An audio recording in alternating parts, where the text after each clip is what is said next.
Cari nipoti, oggi parliamo di nuovo di frastimmi, ma di frastimmi per il momento ne parliamo di uno solo, e Suziu cercherà di farvi capire che cosa volesse dire quel frastimmo, le origini di quel frastimmo.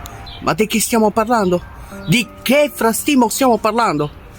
Ancutigalligutta, Ancutigalligutta, oppure gutta di Gallidi. La traduzione molto semplice: possa calarti una goccia. Può sembrare strano, ma questo frastimmo era uno dei più lugubri. La Sardegna è stata preda dell'Inquisizione spagnola e quindi l'Inquisizione faceva anche torture, interrogatori, utilizzando ovviamente la tortura. E Sagutta, ovvero la goccia, era una delle torture peggiori. Adesso ve lo spiego, complice un piccolo oggetto che ci aiuterà a capire questa cosa, ovvero questa: una bottiglia a cui Suziu ha fatto un piccolo foro sul tappo. Attenzione, questo è solo un esempio, non fatelo a casa, poveri, La vittima veniva legata in orizzontale su una tavola e veniva legata come un salame. Dopodiché gli veniva appoggiata direttamente sopra la fronte, proprio qui, nel bel mezzo della fronte, in direzione della fronte, una cosa, ovvero un'anfora di terracotta a cui era stato fatto un forellino piccolissimo sul fondo. Questa goccia andava a finire proprio qui sulla fronte. Il condannato a questa tortura veniva preso e veniva lasciata per giorni con quest'anfora gigantesca che faceva calare Sagutta in fronte.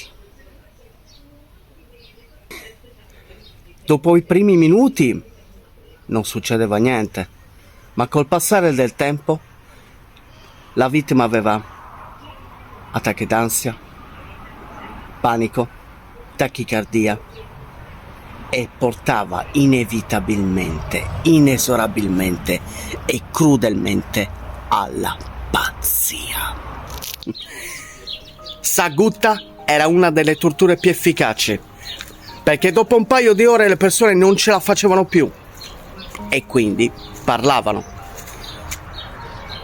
La minor parte delle volte, perché quando poi il mastro di giustizia tornava e trovava la vittima in alcune condizioni, in alcuni casi la vittima non era più in grado di parlare perché gli era venuta veramente un colpo. Ecco il termine Ancutigalligutta, sarebbe a dire che ti possa venire un colpo, ma letteralmente significa che tu possa venire torturato tramite la caduta interminabile di gocce sulla testa fino a farti provocare la pazzia e la fermata del tuo cuore. Però esiste anche un altro modo per usare Sagutta, e in questo caso può diventare un'espressione particolarmente colorita. Vi faccio un esempio. Oh, guarda, dove mandavo in sul ristorante a 3 stelle Michelin. Minchia. 8 persone che ci mettevano i piatti, ci cambiavano le posate, ci cambiavano quello, ci cambiavano quell'altro. Ci hanno dato anche una bottiglia di, come si chiama, di aceto. Ho capito a cosa serviva. E a cosa ti serviva? Quando mi hanno presentato il conto, ma sarà 40-50 euro. 700 euro. 700? Oh, non è che posso per calle di gutta. Colorito, più colorito di questo non ce n'è. La lingua colpisce molte volte più di una spada. Una parola detta bene può aiutare una persona, ma una parola detta male e detta in maniera precisa può essere peggio di uno staffilo nel cuore. Per cui attenzione a come si parla, altrimenti